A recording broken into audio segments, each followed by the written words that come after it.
Пашкан мама дейсің ғой вообще.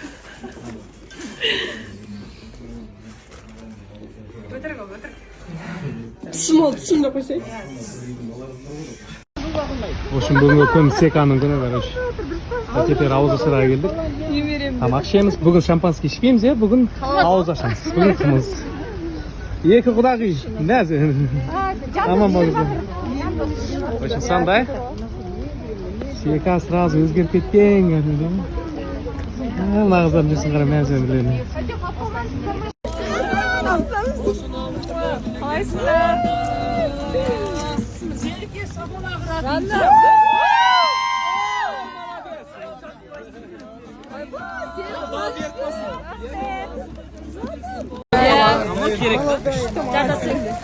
Ben уже опыты бар кісілерге.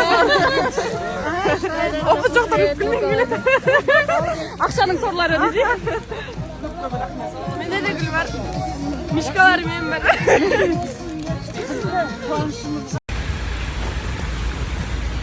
Арыстан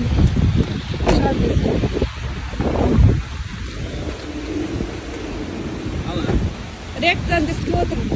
Камераны аузыма тығып жібермедім бе сразу? Жоқ, реакцияны күтіп отырмын. Күшті екен реакция. Бір-екі шештің ба? Тағы не істеттің? Тағы шашты бояғансың да, қысқартқансың да. Почему ты невнимательный? Как это внимательно? Артық кеткенсің ба? Жоқ. Енді.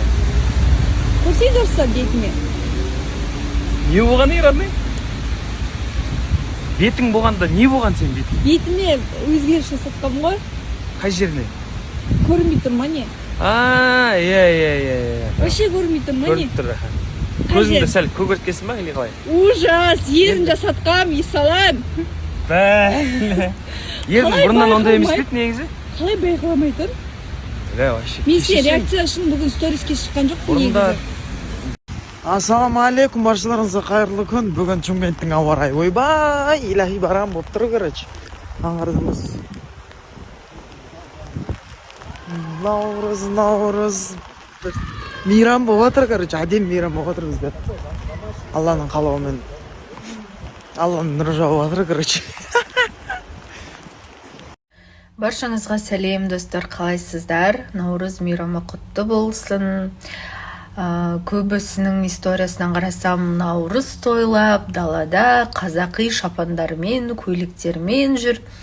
Ал мен бет аузым ісіп, отек болып, сол жұмыс жасап отырмын. Жаңа базарға бардым, керекті заттарымды алдым деген сияқты, короче, жұмыс деген жетіп жатыр. Короче, менің планым босанғанға дейін жұмыс. Демалсыз. Сосын жұмысымды бітіргеннен кейін болды деп роддомға смело бара берем ғой. Вот қазір что-то кәдімгідей отек болып жүр, білмеймін неге екенін. Денемде отек жоқ, бірақ именно көзімнің асты, бетім отек болады. Көзім ашылмай қалады ғой.